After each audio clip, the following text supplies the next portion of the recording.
గ్రంథం 3వ అధ్యాయం. రాజుకు నెబుకద్నెజరు బంగారు ప్రతిమ ఒకటి చేయించి బబులోను దేశంలోని దూరాయను మైదానములో దాన్ని నిలువబెట్టించెను. అది 60 మూరల ఎత్తును 6 మూరల వెడల్పునై ఉండెను.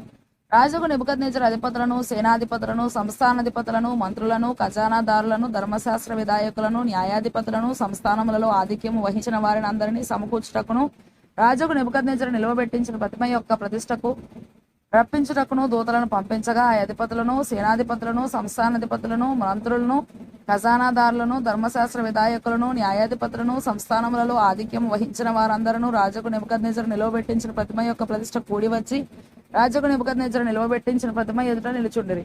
ఇట్లుండగా ఒక దూత చాటించినది ఏమనగా, జనులారా, దేశస్థులారా, ఆయా భాషలు మాట్లాడు వారలారా, మీకు ఆజ్ఞ ఇచ్చుచున్నాను. ఏమనగా, బాకా, పిల్లంగ్రోవి, పెద్ద వీణ, సింఫోనియా, వీణ, విపంచిక, సకల విధములకు వాద్య ధ్వనులు మీకు వినబడినప్పుడు రాజుకు నెబుకద్నెజరు నిలువబెట్టించిన బంగారు ప్రతిమ ఎదుట సాగిలపడి నమస్కరించుడి. సాగిలపడి నమస్కరింపని వాడెవడో వాడు మండుచున్న అగ్నిగుండంలో తక్షణమే వేయబడును. సకల జనులకు బాకా, పిల్లంగ్రోవి, పెద్ద వీణ, సింఫోనియా, విపంచిక, సకల విధములకు వాద్య ధ్వనులు వినబడగా ఆ జనులను, దేశస్థులను, ఆయా భాషలు మాట్లాడువారును సాగిలపడి రాజుకు నెబుకద్నెజరు నిలువబెట్టించిన బంగారు ప్రతిమకు నమస్కారము చేసిరి. ఆ సమయమందు కల్దీలలో కొందరు ముఖ్యులు వచ్చి యూదులపైని కొండెములు చెప్పి రాజుకు నెబుకద్నెజరు నొద్ద ఇలాగు మనవి చేసిరి. రాజు చిరకాలము జీవించునుగాక. రాజా తాము ఒక కట్టడ నియమించితిరి. ఏదనగా బాకాను, పిల్లంగ్రోవిని, పెద్ద వీణను, విపంచికను, సింఫోనియను, సకల విధములకు వాద్య ధ్వనులను విను ప్రతివాడు సాగిలపడి ఆ బంగారు ప్రతిమకు నమస్కారము చేయవలను. సాగిలపడి నమస్కరింపని వాడెవడో వాడు మండుచున్న అగ్నిగుండములో వేయబడును. రాజా తాము శద్రకు, మేషాకు, అబేద్నగో అను 3 యూదులను బబులోను దేశంలోని రాజకార్యములు విచారించుటకు నియమించితిరి. ఆ మనుషులు తమరి ఆజ్ఞను లక్ష్య పెట్టలేదు, తమ దేవతలను పూజించుటలేదు, తమరు నిలువబెట్టించిన బంగారు ప్రతిమకు నమస్కరించుటయే లేదు అనిరి. అందుకు నెబుకద్నెజరు అత్యాగ్రహమును రౌద్రమును గలవాడే శద్రకును, మేషాకును, అబేద్నగోను పట్టుకుని రండని ఆజ్ఞయ్యగా వారు ఆ మనుషులను పట్టుకుని రాజసన్నిధికి తీసుకొని వచ్చిరి. అంతటి నెబుకద్నెజరు వారితో ఇట్లనెను, శద్రకు, మేషాకు, అబేద్నగో, మీరు నా దేవతను పూజించుటలేదనియు నేను నిలువబెట్టించిన బంగారు ప్రతిమకు నమస్కరించుటలేదనియు నాకు వినబడినది. అది నిజమా?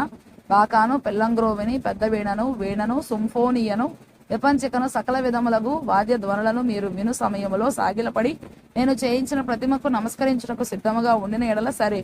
మీరు నమస్కరింపని ఎడల తక్షణమే మండుచున్న వేడిమి గల అగ్నిగుండములో మీరు వేయబడుదురు. నా చేతిలో నుండి మిమ్మల్ని విడిపింపగల దేవుడు ఎక్కడనున్నాడు? శద్రకును, మేషాకును, అబేద్నగోయు రాజుతో ఇలాగూ చెప్పు, నెబుకద్నెజరు, ఇందును గురించి నీకు ప్రత్యుత్తరం ఇయ్యవలనన్న చింత మాకు లేదు. మేము సేవించుచున్న దేవుడు మండుచున్న వేడిమి గల ఈ అగ్నిగుండములో నుండి మమ్మను తప్పించి రక్షించుటకు సమర్థుడు. మరియు నీ వశమున పడకుండా ఆయన మమ్మను రక్షించును. ఒకవేళ ఆయన రక్షింపకపోయినను రాజా, నీ దేవతలను మేము పూజింపమనియు నీవు నిలువబెట్టించిన బంగారు ప్రతిమకు నమస్కరింపమనియు తెలుసుకొనుము. అందుకు నెబుకద్నెజరు అత్యాగ్రహము నొందినందున శద్రకు, మేషాకు, అబేద్నగోయను వారి విషయంలో ఆయన ముఖము వికారమాయను గనక గుండము ఎప్పటికన్నా 7 అంతలు వేడిమిగా చేయమని ఆజ్ఞ ఇచ్చెను.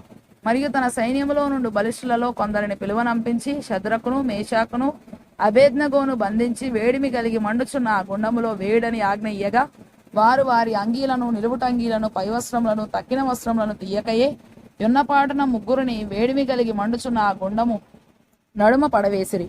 రాజాజ్ఞ తీవ్రమైనందునను గుండము మిక్కిలి వేడిమి గలదైనందునను శద్రకు, మేషాకు, అబేద్నగోలను విసిరివేసిన ఆ మనుషులు అగ్ని జ్వాలల చేత కాల్చబడి చనిపోయి శద్రకు, మేషాకు, అబేద్నగోయను ఆ 3 మనుషులు బంధింపబడిన వారై వేడిమి కలిగి మండుచున్న ఆ గుండంలో పడగా రాజుకు నెబుకద్నెజరు ఆశ్చర్యపడి తీవ్రముగా లేచి, మేము 3 మనుషులను బంధించి ఆ అగ్నిలో వేసితిమి కదా అని తన మంత్రులను అడిగాను. వారు రాజా సత్యమే అని రాజుతో ప్రత్యుత్తరం ఇచ్చిరి. అందుకు రాజు, నేను 4 మనుషులు బంధకములు లేక అగ్నిలో సంచరించుట చూచున్నాను, వారికి హాని ఏమీ కలగలేదు. 4వ వాని రూపము దేవతల రూపమును బోలినదని వారికి ప్రత్యుత్తరం ఇచ్చెను. అంతటి నెబుకద్నెజరు వేడిమి కలిగి మండుచున్న ఆ గుండము వాకిలి దగ్గరకు వచ్చి శద్రకు, మేషాకు, అబేద్నగో అను వారలారా, మహోన్నతులకు దేవుని సేవకులారా, బయటికి వచ్చి నా యొద్దకు రండని పిలువగా శద్రకు, మేషాకు, అబేద్నగో ఆ అగ్నిలో నుండి బయటికి వచ్చిరి. అధిపతులను, సేనాధిపతులను, సంస్థానాధిపతులను, రాజు యొక్క ప్రధాన మంత్రులను కూడి వచ్చి ఆ మనుషులను పరీక్షించి వారి శరీరములకు అగ్ని ఏ హాని చేయకుండుటయు, వారి తల వెంట్రుకలలో ఒకటైనను కాలిపోకుండుటయు, వారి వస్త్రములు చెడిపోకుండుటయు, అగ్ని వాసన అయినను వారి దేహములకు తగులకుండుటయు చూచిరి. నెబుకద్నెజరు శద్రకు, మేషాకు, అబేద్నెగోను వీరి దేవుడు పూజార్హుడు. ఆయన తన దూతనంపి తను ఆశ్రయించిన దాసులను రక్షించను. వారు తమ దేవుని గాక మరి ఏ దేవునికి నమస్కరింపకయు ఏ దేవుని సేవింపకయు ఉందుమని తమ దేహములను అప్పగించి రాజు యొక్క ఆజ్ఞను ఎద్దపరచిరి. కాగా నేను ఒక శాసనము నియమించుచున్నాను, ఏదనగా ఇవ్విధముగా రక్షించుటకు సమర్థులకు దేవుడు గాక మరి ఏ దేవుడు లేడు. కాగా ఏ జనులలో గాని రాష్ట్రములో గాని ఏ భాష మాటలాడు వారిలో గాని శద్రకు మేషాకు అబేద్నగో అను వారి దేవుని ఎవడు దూషించునో వాడు తుత్తునీయలుగా చేయబడను. వాని ఇల్లు ఎప్పుడును వెంట కుప్పగా ఉండునను. అంతట నుండి రాజు శద్రకు మేషాకు అబేద్నగో అను వారిని బబులోను సంస్థానములో హెచ్చించెను.